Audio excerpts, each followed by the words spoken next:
হারামজাদা ছোট লোকের বাচ্চা, সর্বনাশ করেছে। এই তুই যে মাথা থেকে ব্যাগটা ফেলে দিলি, তুই জানিস এই ব্যাগের ভিতরে কি আছে? আমার মেয়ের দামি দামি কসমেটিক্স আছে। আচ্ছা তোরা জানবি বা কি করে? তোরা তো জীবনে কসমেটিক্স কিনিসনি, আর অত টাকাও নেই তোদের কাছে।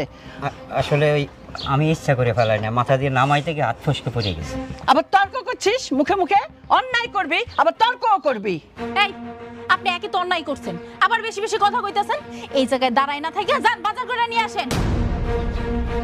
বোন যা ঘরে যা, ভাইজান ঘরে যা বসেন।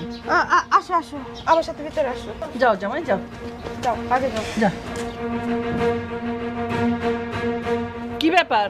যে দয়া করে পুতুলের মতো দাঁড়িয়ে না থেকে বাজারে যান। বাজারে যে ভালো ভালো কিছু মাছ মাংস কিনে নিয়ে